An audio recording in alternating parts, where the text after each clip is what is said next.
The fluorescent lights of the emergency room hummed a relentless, indifferent tune, a soundtrack to the controlled chaos of the early morning hours. For Lily Turner, the brief sanctuary of her break was about to end. She had just unwrapped the foil from a slightly squashed turkey sandwich, her first meal in 10 hours, when the alarm blared. It wasn't the usual cacophony of beeps and alerts. It was the sharp, piercing cry of a code blue, cardiac arrest. The sandwich fell from her hands, forgotten. Adrenaline, clean and sharp, surged through her veins, washing away the bone-deep exhaustion. She ran. Her worn sneakers squeaked on the linoleum as she followed the sound, her mind already cycling through protocols, her body moving on pure, ingrained instinct. She burst into the curtained-off bay to a scene of escalating panic. An elderly man lay on the gurney, his face a placid, unnerving shade of gray. Beside him, a younger man, his face a mask of sheer terror, was shaking his father's shoulder. "Dad! Dad! Wake up!" "I need a pulse check," Lily commanded, her voice cutting through the noise, calm and authoritative. Another nurse fumbled at the man's wrist, her face pale. "Nothing. He's flatlining." Without a second's hesitation, Lily was on the gurney, straddling the elderly man's still form. She ignored the chaos erupting around her, the calls for the crash cart, the frantic pages for the on-call cardiologist. She ignored the terrified son, whose world was collapsing beside her. Her focus narrowed to a single critical point, the man beneath her hands. "Starting compressions," she announced, her voice steady. She interlaced her fingers, placed her hands on his sternum, and began to push, hard and fast. The rhythm was brutal, relentless. 1, 2, 3, 4.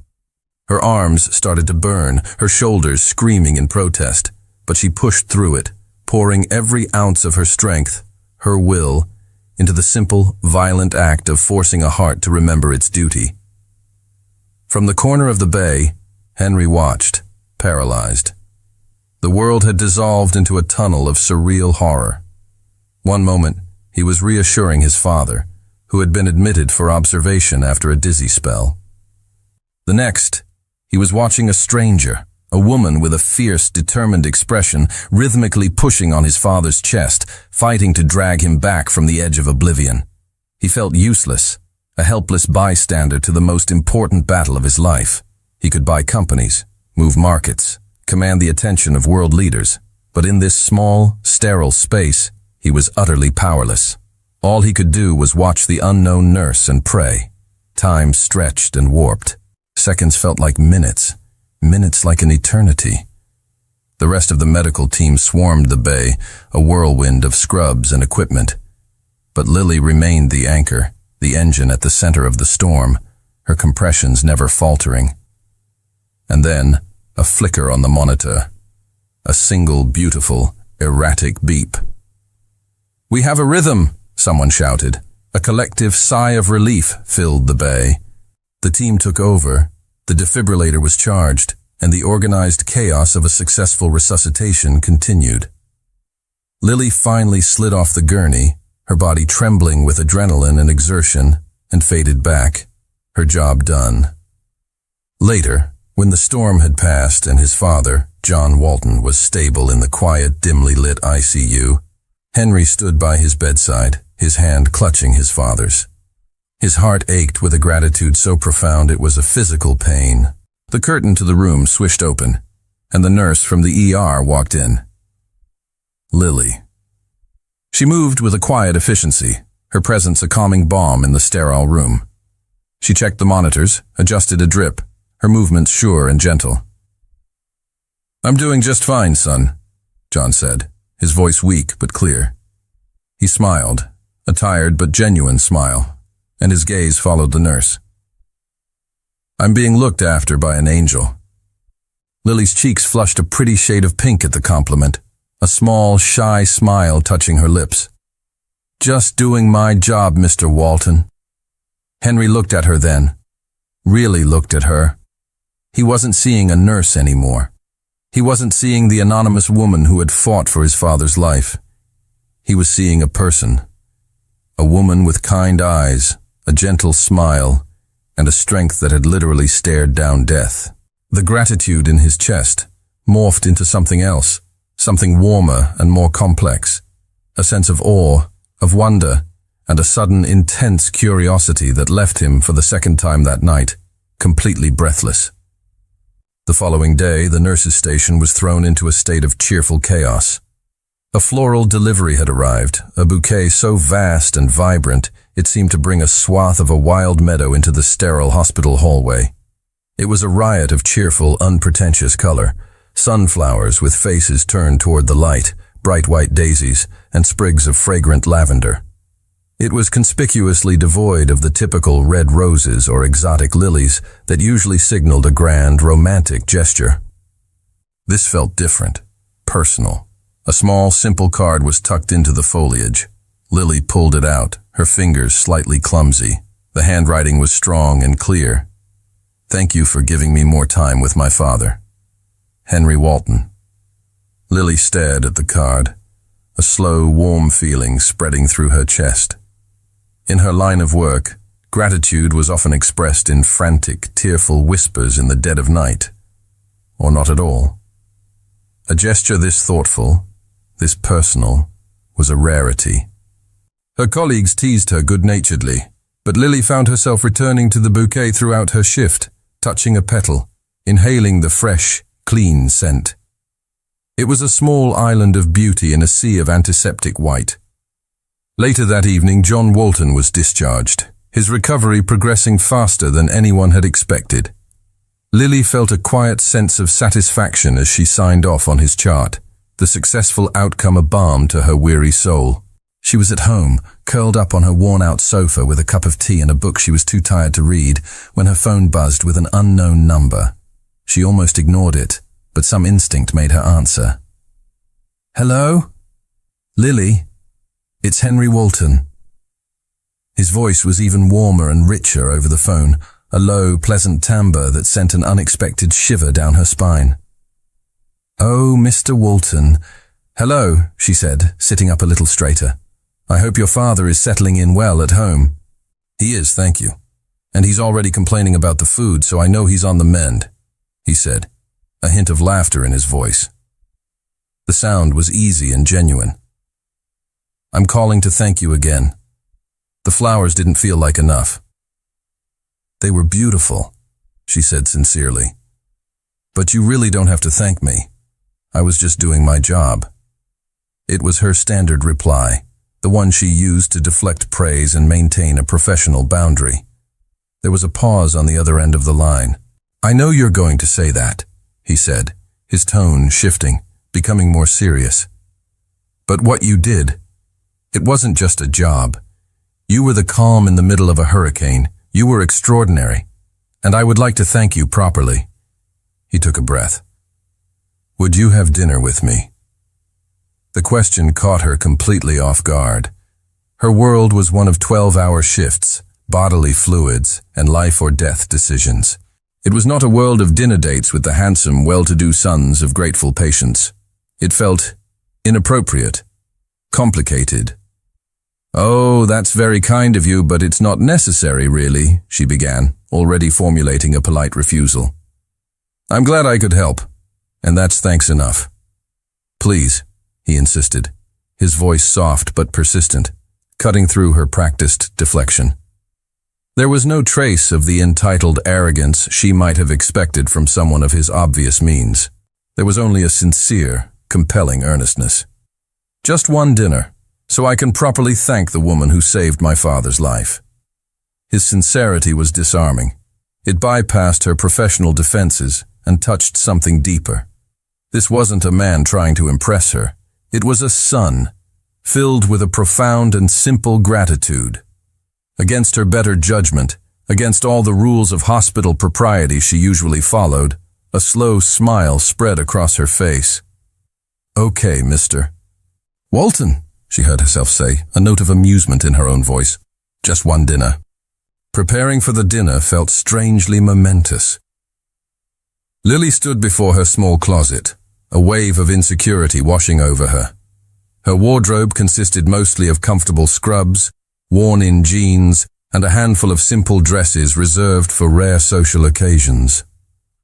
Nothing felt appropriate for a dinner with a man who sent meadows of sunflowers as a thank you note. She finally settled on a simple, dark blue dress, the nicest thing she owned, hoping it was elegant enough without trying too hard.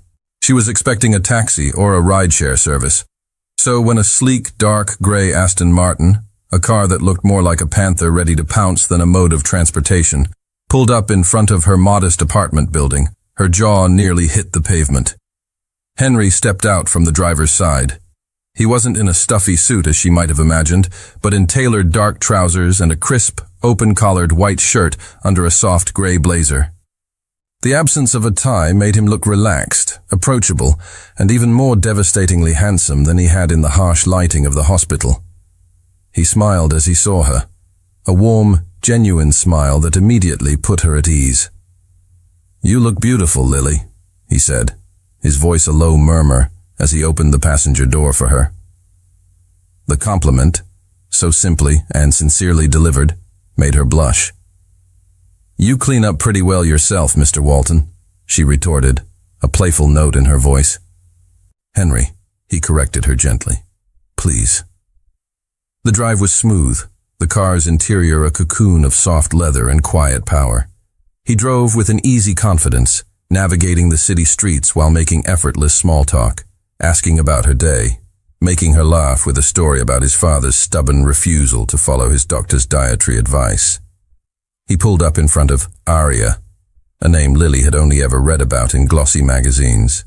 It was the city's most exclusive, most celebrated restaurant, a place where reservations were rumored to be booked a year in advance, a culinary temple for the city's elite. A knot of anxiety tightened in her stomach. She felt a sudden, overwhelming sense of being out of her depth. A valet whisked the car away. As Henry led her toward the grand entrance, his hand resting lightly on the small of her back, she braced herself for the noise, the crowd, the feeling of 100 pairs of eyes judging her simple dress. But as they stepped inside, she was met with a profound, unnerving silence. The dining room was a breathtaking expanse of soaring ceilings, soft, golden light, and tables draped in pristine white linen. But it was completely, utterly empty. There were no waiters bustling about, no clinking of glasses, no murmur of conversation. Just a single table, perfectly set for two, in the center of the vast, silent room. Lily stopped in her tracks, her eyes wide with confusion. Where is everyone?" she asked, her voice a whisper in the cavernous space. Henry had the grace to look slightly abashed, a faint flush creeping up his neck. He ran a hand through his hair, a gesture she was beginning to recognize as a sign of nervousness. "Ah," he said. I closed the restaurant for us tonight." Lily stared at him, speechless. "I wanted us to be able to talk, to have some privacy without being interrupted or overheard," he explained, his earnestness overriding his embarrassment. "And I wasn't sure what you liked to eat, so I asked the chef to prepare a little bit of everything for a tasting menu. I hope that's okay." The sheer, mind-boggling extravagance of the gesture was overwhelming. It was so far beyond the realm of her reality that it bordered on the absurd.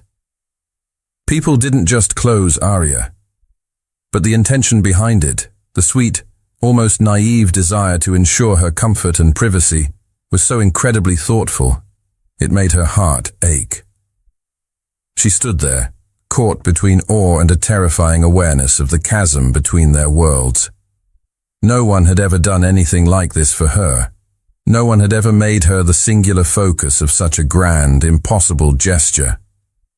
She didn't know whether to be completely enchanted or utterly terrified. Being the sole occupants of a world-renowned restaurant should have felt awkward, an intimidating performance under the focused gaze of the staff. Instead, it was magical. The head chef presented each course personally.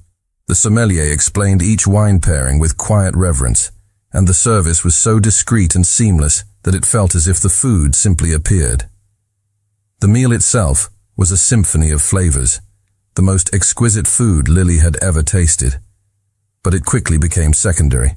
The true main course was the conversation.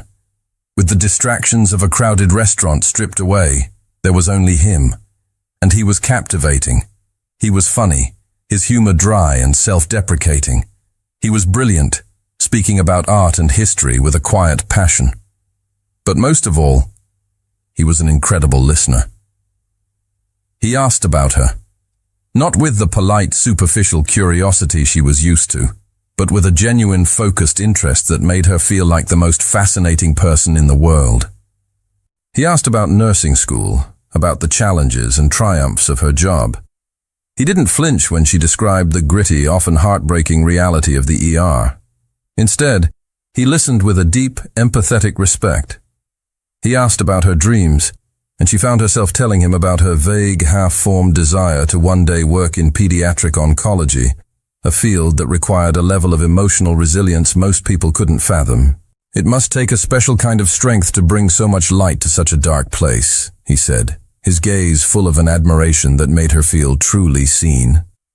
When she, in turn, asked about his life, he was more reserved. He spoke lovingly of his father, of their shared passion for sailing.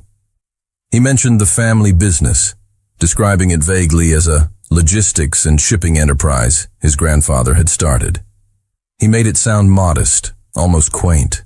He seemed far more interested in hearing about her life, her world, than in talking about his own. The hours melted away.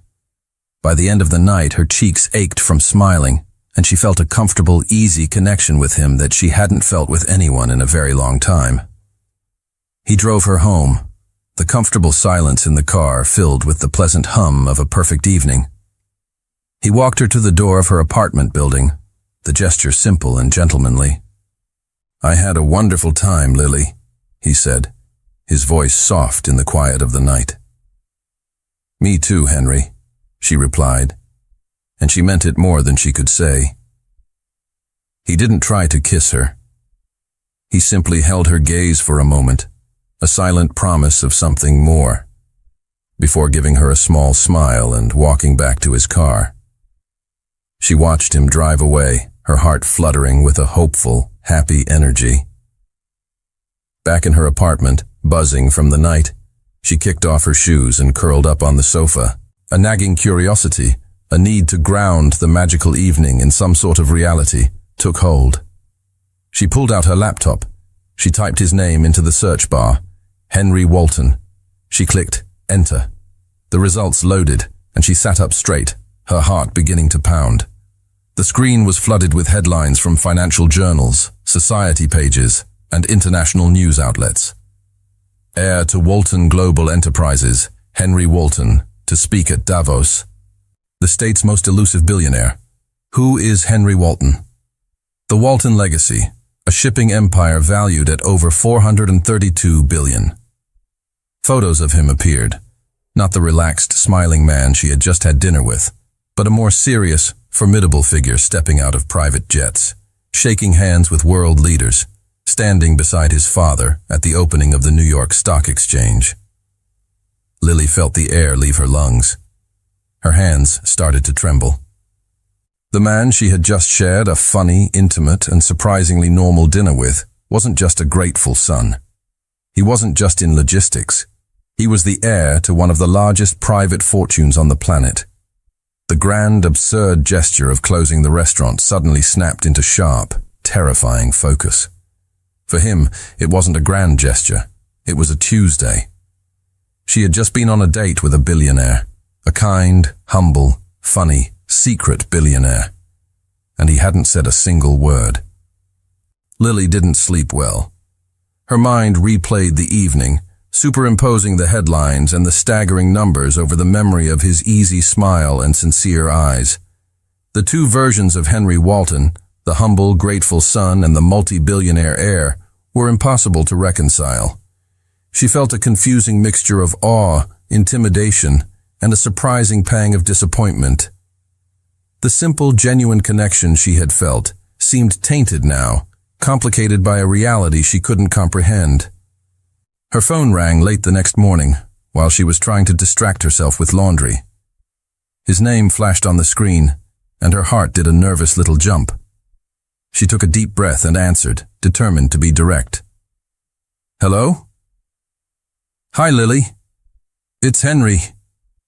His voice was as warm and pleasant as she remembered, but today it carried a different weight. I had a really wonderful time last night. A hopeful note underscored his words. I was hoping I could see you again. Here it was. The moment of truth. I had a great time too, Henry, she began, her voice even. But there's something we need to talk about first. She paused, gathering her courage. I Googled you. A heavy silence stretched over the line. For a moment she thought he might have hung up. Then she heard him let out a long, weary sigh. It wasn't a sigh of annoyance, but of resignation. I figured you would, he said, his voice losing some of its bright energy. And I'm sorry, Lily. I truly am. I wasn't trying to deceive you. He sounded so genuinely regretful that her defensiveness began to soften. It's just, he continued, struggling to find the words, I hate that part of my life. I hate the billionaire label. I hate how people change the second they find out. Their eyes get a different look. They start seeing dollar signs and opportunities instead of a person. I've lost count of the number of people who have tried to use me, or my father, through me. His voice was quiet, laced with a profound loneliness that she had never considered. For one night, I just wanted to be Henry, the guy whose dad you saved. I wanted to see if you would like that guy. Is that selfish? His raw honesty disarmed her completely. He wasn't hiding his wealth out of arrogance, but out of a deep-seated need for genuine connection. He was protecting himself. She, who had built her own professional and emotional walls, could understand that better than most. The intimidation she felt began to melt away, replaced by a surprising wave of empathy. No, she said softly. It's not selfish. I get it. She took a breath. Okay, Henry. I'll see you again. Really? The relief in his voice was palpable. Yes, but on one condition, she said, a playful, challenging note entering her voice. Anything. No more closed restaurants. No more grand billionaire gestures. Next time we go somewhere I can actually afford to buy my own dessert. She heard him laugh on the other end of the line, a full, genuine, relieved sound that made her smile. You have a deal, Lily Turner, he said. It's a deal. For their second date, Lily was determined to level the playing field. She chose the Little Owl, a tiny, bustling Italian restaurant tucked away on a cobblestone street in her neighborhood. It was the complete antithesis of Aria. The tables were packed close together. The air was thick with the scent of garlic and simmering tomatoes, and the sound of boisterous conversation and clattering plates was a constant, lively hum. It was her favorite spot, a place of warmth, authenticity, and incredible lasagna. When she told him where they were going, he didn't hesitate. Sounds perfect, he'd said. She watched him as he navigated the crowded space, expecting to see a flicker of discomfort, a sign that he was out of his element. But there was none. He shed his billionaire persona at the door like a heavy coat. He smiled warmly at the hostess. He didn't flinch when a waiter bumped into his chair, and he looked around the noisy, chaotic room not with disdain, but with a genuine, curious interest. This place is great, he said, leaning forward so she could hear him over the din. It feels alive. To her surprise, he fit in seamlessly. He wasn't playing a part. He was genuinely enjoying himself. He charmed their waitress, a gruff, no-nonsense woman named Maria, making her crack a rare smile. He insisted they share a bottle of the house red wine, pronouncing it excellent with a sincerity that made the restaurant's owner, who overheard, beam with pride.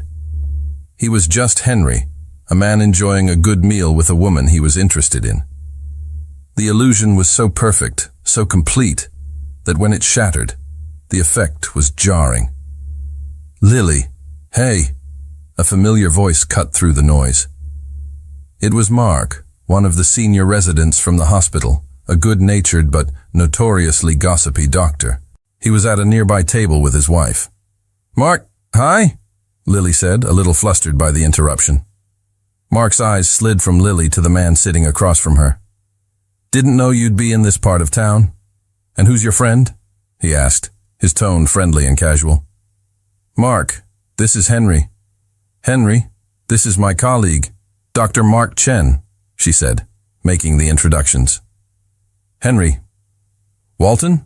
Mark asked, his eyes widening slightly as he made the connection. The name, combined with the face he'd likely seen in news reports, clicked into place. The change was instantaneous and deeply uncomfortable.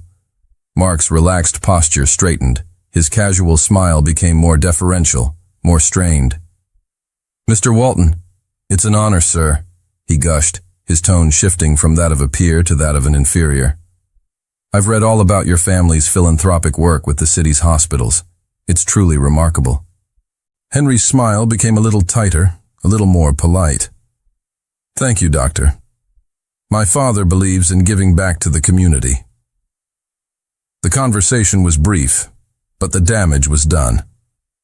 After Mark returned to his table, occasionally stealing awestruck glances in their direction, a heavy silence fell over them. Henry sighed, a deep, weary sound, and stared down at his wineglass. "See?"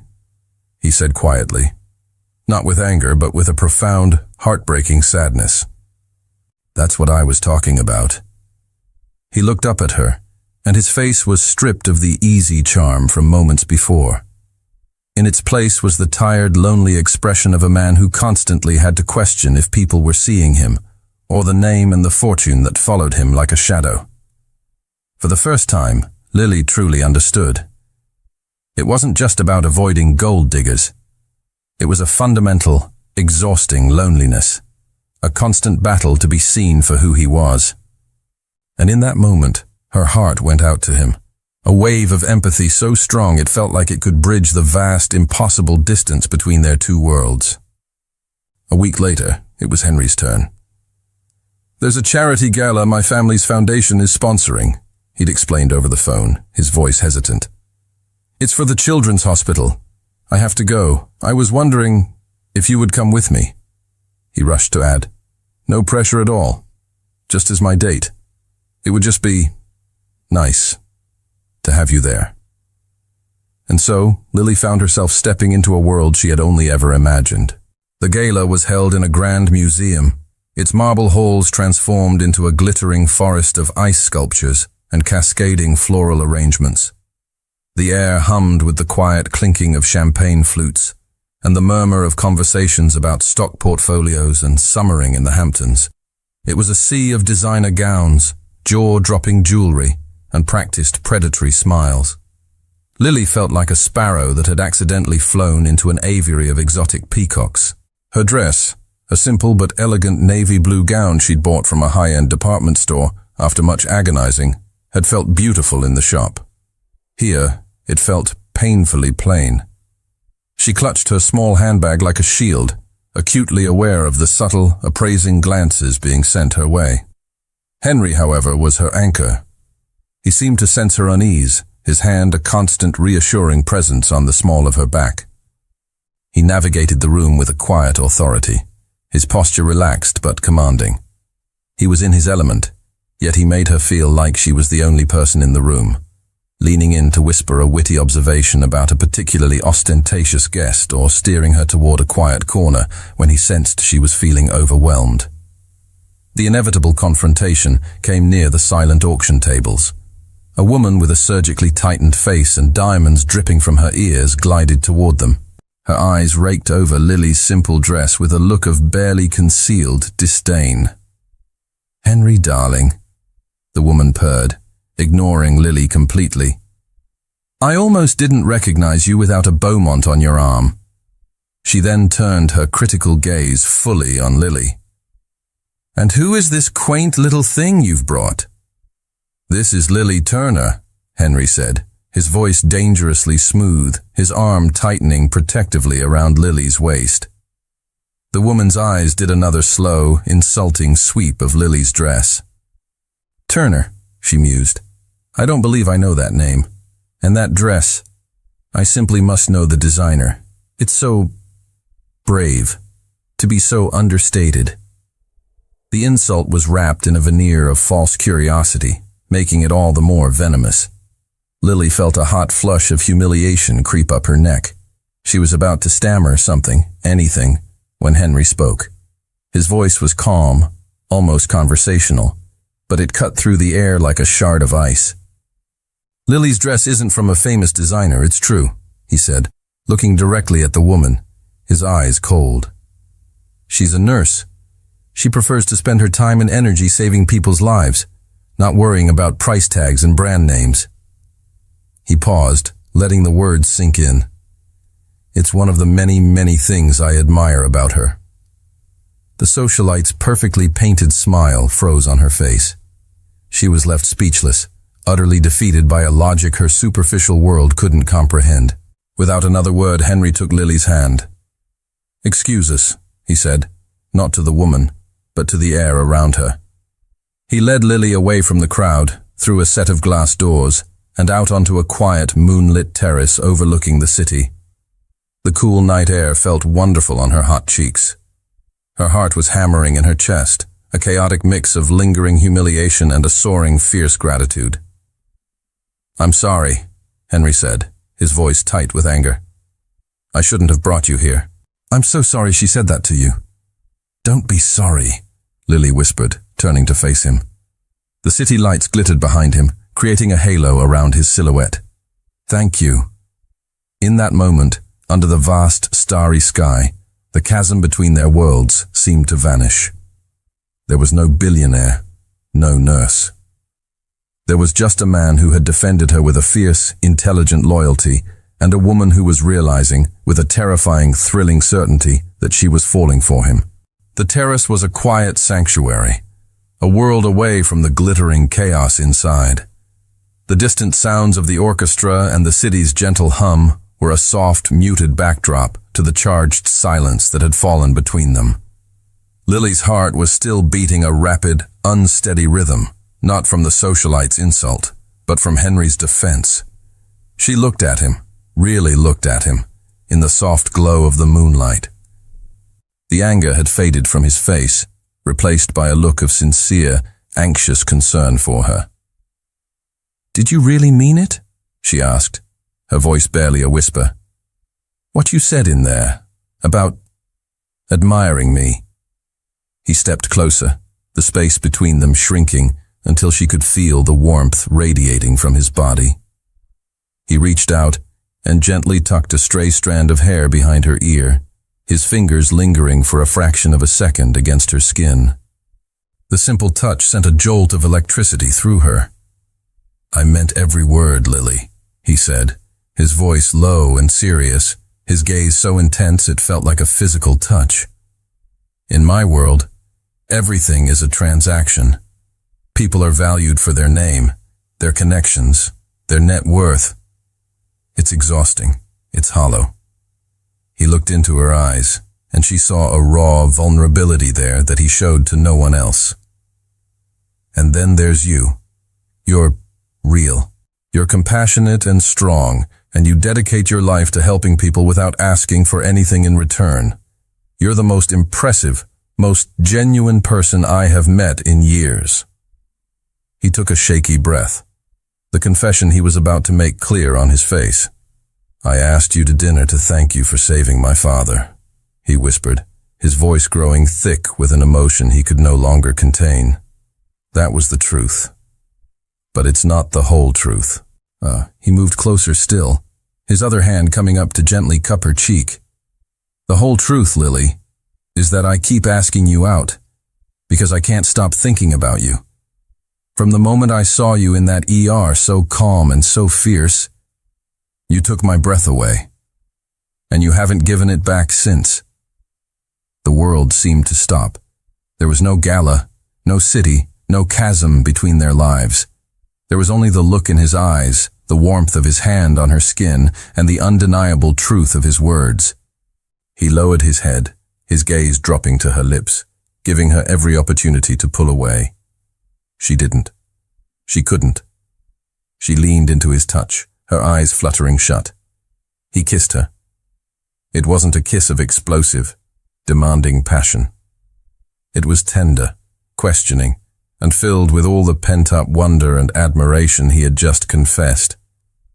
It was a kiss that tasted of champagne and cool night air, and the breathtaking relief of a truth finally spoken. It was the gentle, inevitable collision of two worlds, two hearts, that were no longer separate. It was no longer about gratitude.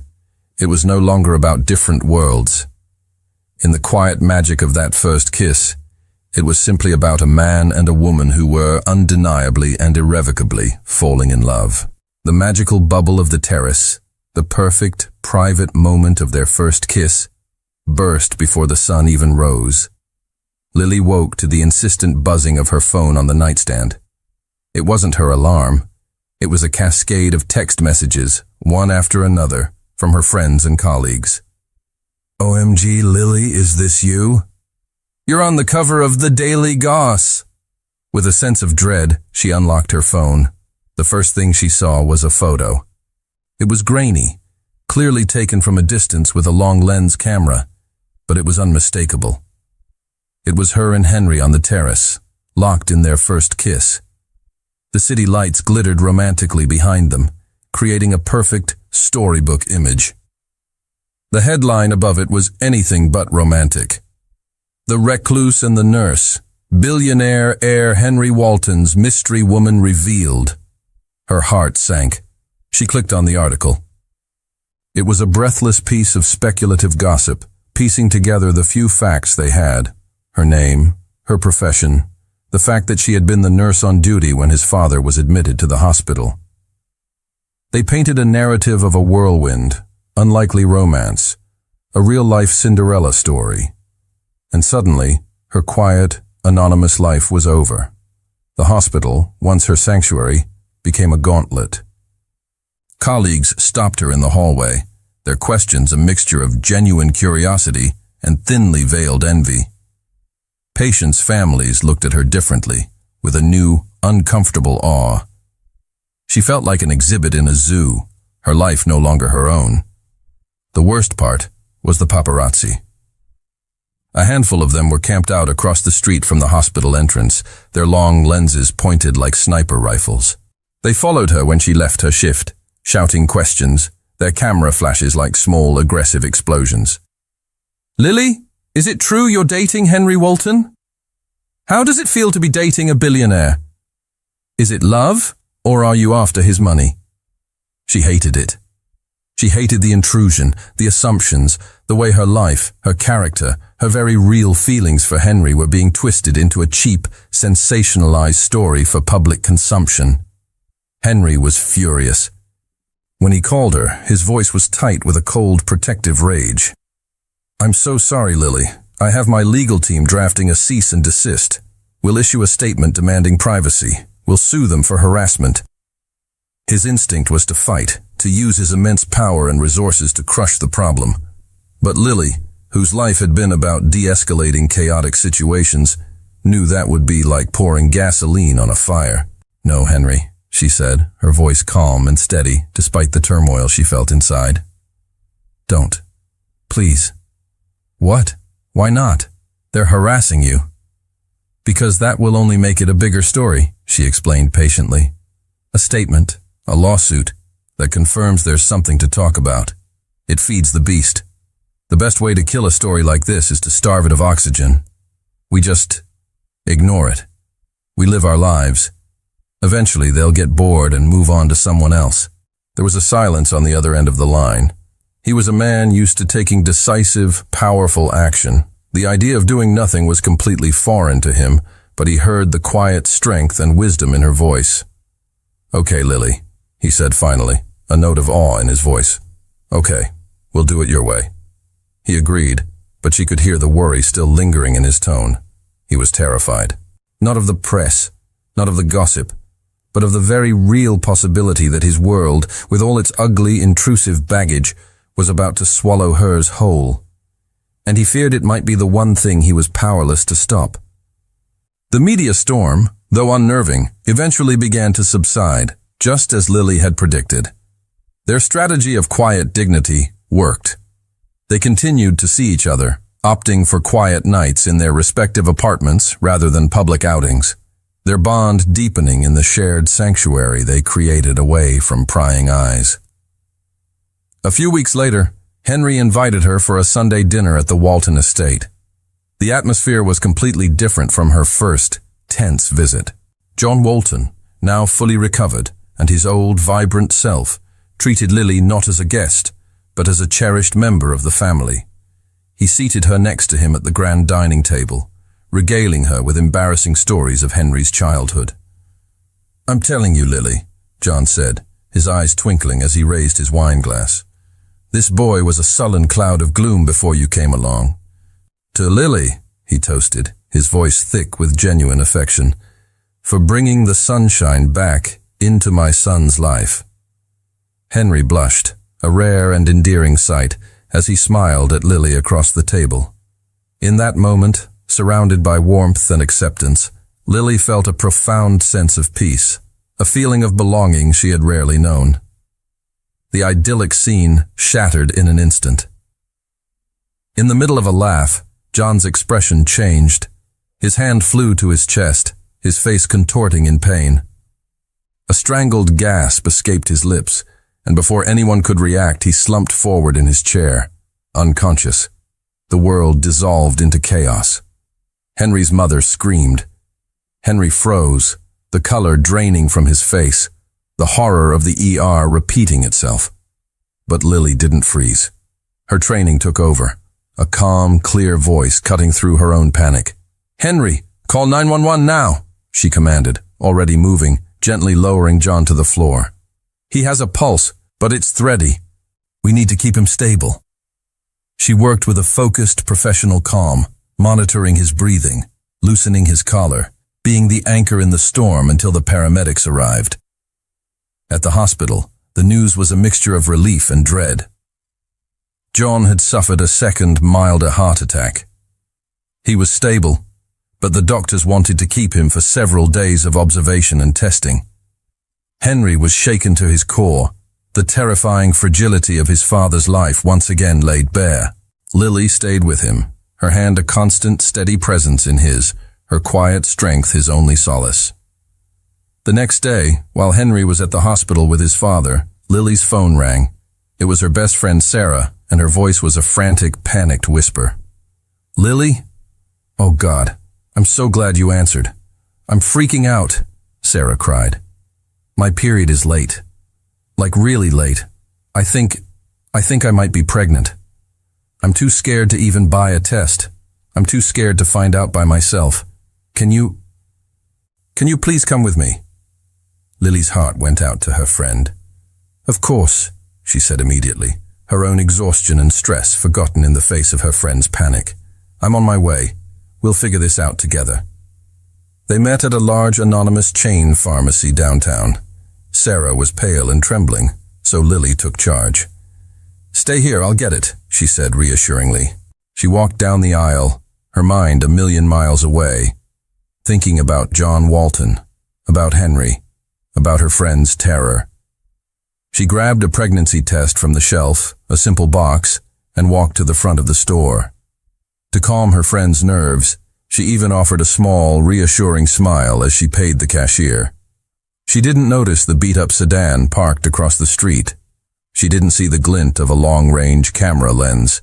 She didn't know that a freelance paparazzi, a bottom feeder who had been fruitlessly tailing her for weeks, had just hit the jackpot.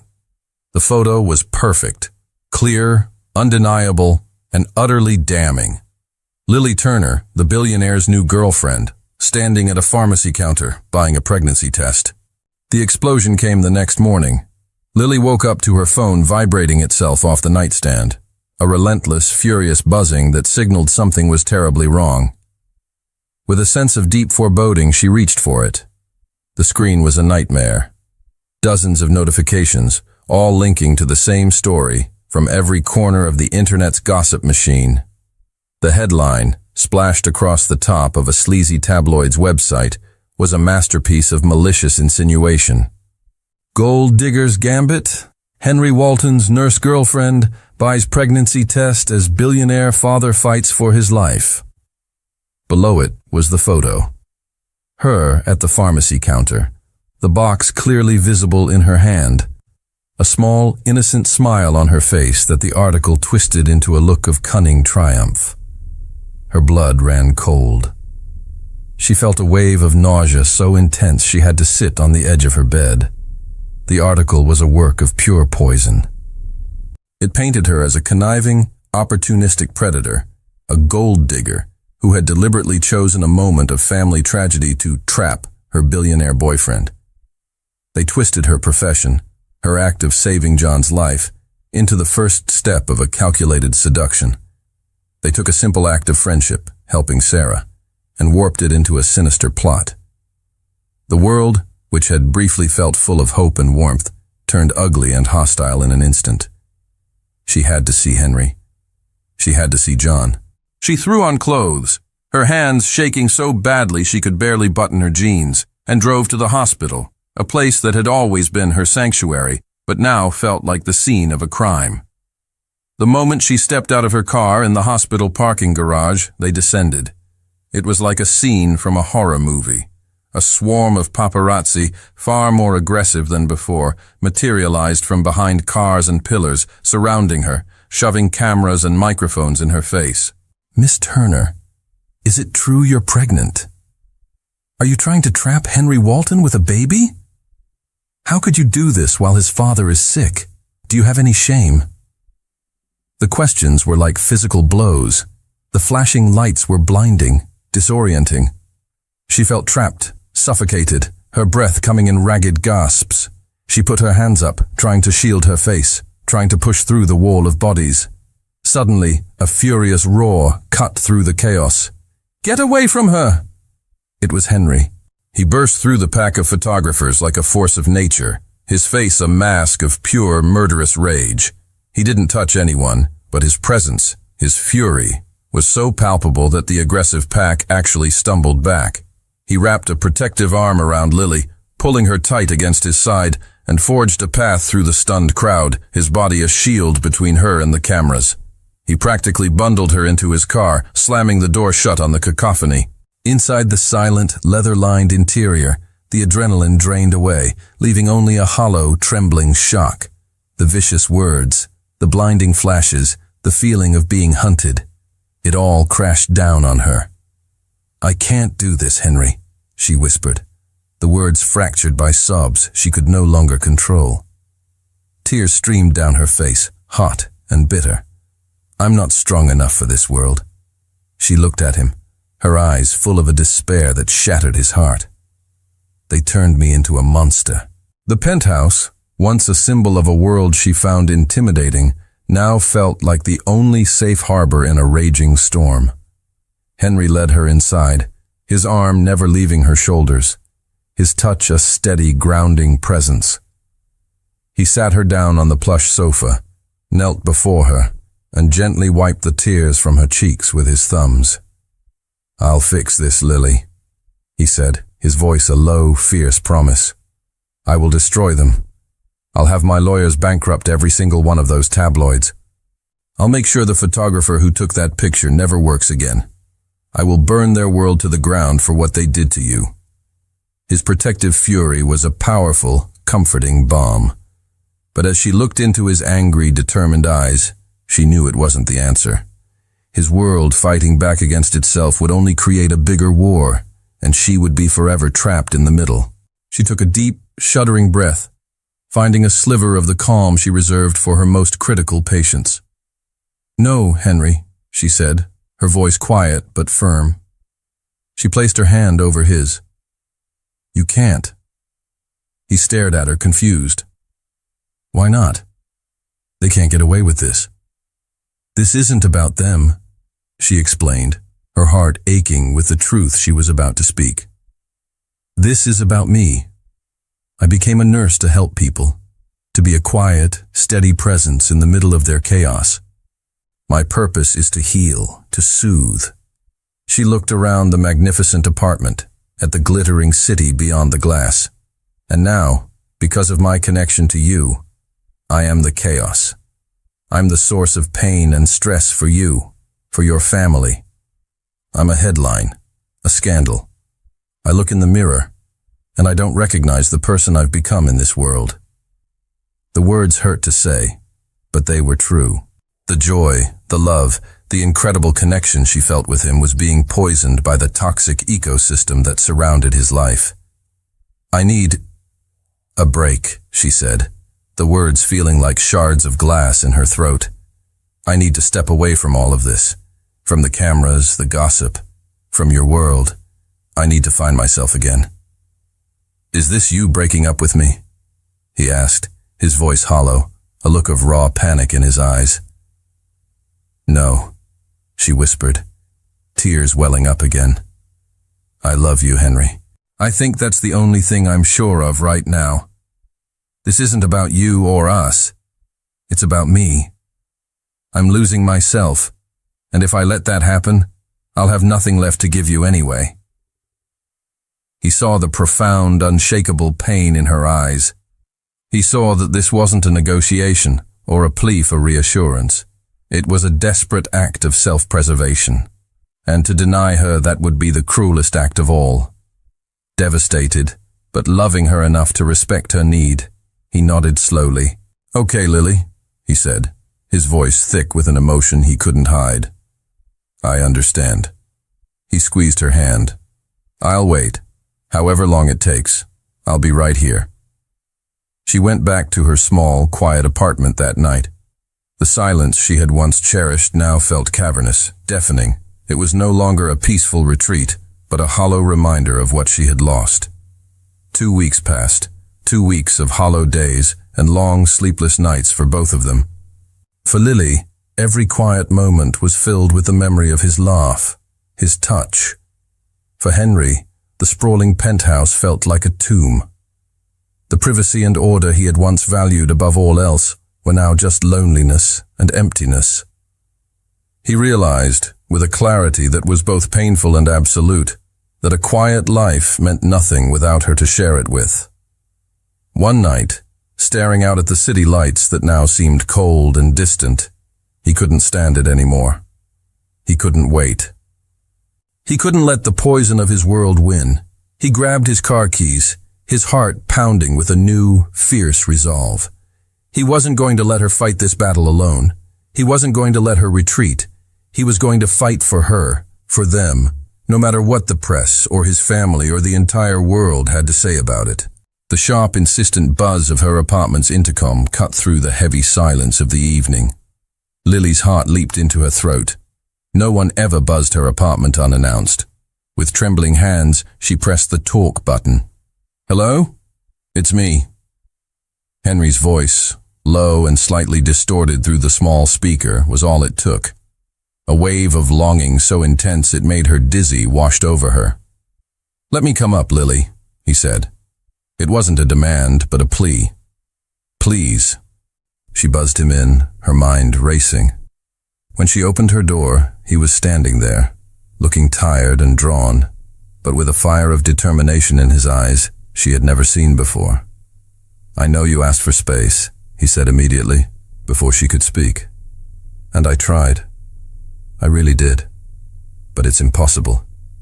He took a step closer, his presence filling her small hallway. Living without you isn't living, Lily. It's just waiting. And I'm done waiting. She thought he was going to plead his case, to promise again to fix everything. Instead, he made an offer that was completely unexpected. Run away with me, he said, his voice urgent. Just for the weekend. No phones, no news, no city. Let me take you to a place where no one knows my last name. A place where I was just Henry. The proposition was crazy. It solved nothing. But the look in his eyes, a desperate need to connect with her away from the wreckage of their two worlds, was irresistible. Intrigued, and with her heart pounding with a hope she thought she had extinguished, she found herself nodding. Hours later, they were driving north, the city's oppressive glow shrinking in the rearview mirror. They drove until the highways turned into country roads, and the streetlights were replaced by the vast, star-dusted canopy of the night sky. He finally turned down a long, unpaved driveway, the car's headlights cutting through a thick forest of pine, and pulled up to a small, rustic cabin nestled on the shore of a moonlit lake. "My grandparents built this place," he explained, his voice softer, more relaxed than she had heard it in weeks. "It was our family's refuge before everything got so big." The cabin was the antithesis of his penthouse. It was simple, cozy, and filled with the scent of wood smoke and old books. The furniture was worn and comfortable, the walls adorned with faded photographs of a happy, normal-looking family. This was a home, not a showpiece. They spent the next day in a different world. They walked for hours through the silent, sun-dappled woods. He taught her how to skip stones across the glassy surface of the lake. They cooked a simple meal of grilled fish, which he'd caught himself, in the cabin's small, old-fashioned kitchen. Here, he wasn't the formidable billionaire. He was relaxed, happy, his laughter easy and frequent. He was just Henry. That night, they sat on a braided rug in front of the crackling fireplace, the warmth chasing away the evening chill. "I brought you here for a reason, Lily," he said, his voice low and thick with emotion as he stared into the flames. "This is the only place on earth where I've ever felt completely myself, where I wasn't the Walton heir or the future CEO. I was just a kid who loved to fish and climb trees." He turned to look at her, his eyes reflecting the fire's golden light, his vulnerability a raw, open wound. "I wanted you to meet that person," he whispered, "the real me, the man who exists away from all the noise." His confession disarmed her completely. He hadn't brought her here to impress her with some hidden luxury retreat. He had brought her here to share his soul. He had stripped away the billions, the power, the entire world that had come between them, to show her the man at the very center of it all. "Henry," she whispered back, her own voice choked with emotion as she reached out to touch his cheek. "That's the man I fell in love with." He leaned into her touch, his eyes closing for a moment. He moved closer, the space between them disappearing, the warmth of the fire no match for the heat that flared between them. She knew, with a deep and certain clarity, that this weekend wasn't just an escape. It was a crossroads, and they had just chosen their path, together. The next morning they woke with the sun. They sat together on the small, weathered wooden pier, mugs of hot coffee warming their hands, and watched as the day was born.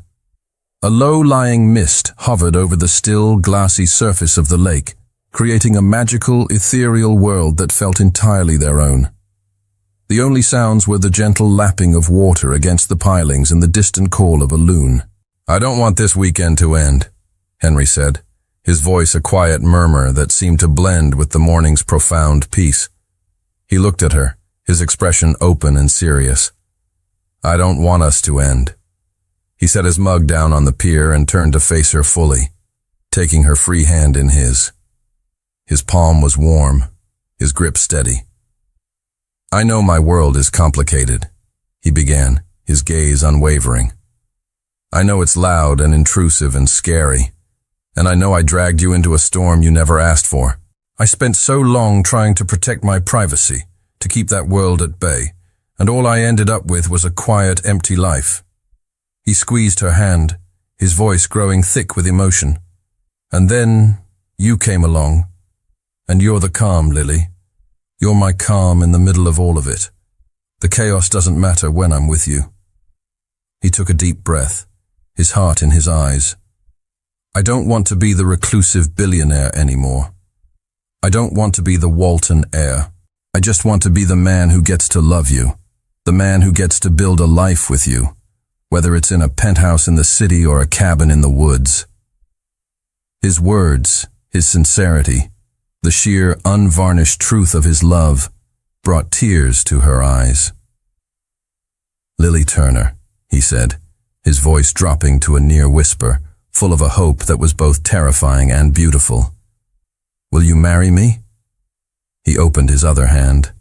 Resting in his palm was not a box. It was a ring, but not the kind she would have ever expected. It wasn't a massive, blinding diamond designed to signal wealth. It was a vintage, intricate band of what looked like woven gold, holding a single deep green emerald that seemed to capture the color of the pine forest surrounding them. It was unique, personal, and breathtakingly beautiful. It was my grandmother's, he explained softly. She gave it to my father and told him to give it to me. For when I found the one person who saw the man, not the name, I think she would have loved you. With tears streaming down her cheeks, blurring the image of the rising sun into a golden haze, Lily looked from the exquisite, meaningful ring to the face of the man she loved more than life itself. She didn't need to think. Her heart had known the answer for a long time. She extended her hand, her fingers trembling, and let him slide the ring into place. "Yes," she whispered. The word carried on a happy, tearful breath. "Yes, Henry. I'll marry you." He slid the emerald ring onto her finger. It fit perfectly, as if it had been waiting for her all along. He framed her face with his hands and kissed her, a deep, soulful kiss that tasted of coffee and morning mist and the promise of 1,000 sunrises to come. As they kissed, the sun finally broke free of the horizon, burning away the last of the fog and bathing them in a warm, golden light, sealing their promise. A year later, the sterile, intimidating halls of the city's main hospital were filled with laughter, bright colors, and the sound of hope. It was the grand opening of the new Walton Turner Pediatric Wing. The name, etched onto a gleaming plaque at the entrance, was a testament to their partnership, a fusion of his resources and her heart.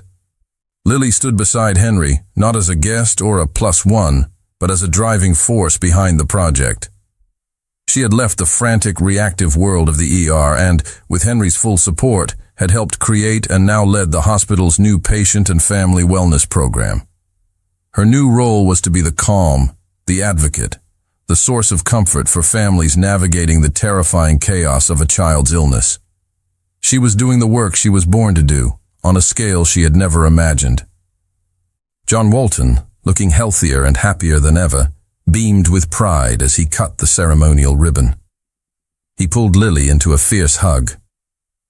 "I told you she was an angel, son," he said to Henry over her shoulder. Later, Henry found her in a quiet corner, watching a small child giggle as a therapy dog performed a trick. He came up behind her, wrapping his arms around her waist and resting his chin on her shoulder. "Every day," he murmured into her ear, his voice full of a quiet, profound awe. "Every single day, I find a new reason to be proud of you." She leaned back against him, her heart full. The press was there, but the reporters were different now. They wrote about her work, her innovative programs, her impact. They called her a philanthropist, a patient advocate. The gold digger narrative had been completely eclipsed by the undeniable truth of her character. She had not been defeated by his world. She had reshaped a part of it for the better. That night, they weren't at a gala or in the penthouse. They were back at the cabin by the lake, a place that had become their true home. A fire crackled in the hearth, casting a warm, dancing glow over the room. "You know," Lily said, her head resting on his chest as they lay on the familiar braided rug. "All of this, it started with a heart that stopped beating." Henry smiled, tilting her chin up to look at her. He kissed her softly, a slow, tender kiss, full of a love that was now as easy and natural as breathing. "No," he corrected her gently, his eyes full of a love that was deep and endless. "It started with a heart that began to beat faster. Mine. From the very first moment I saw you,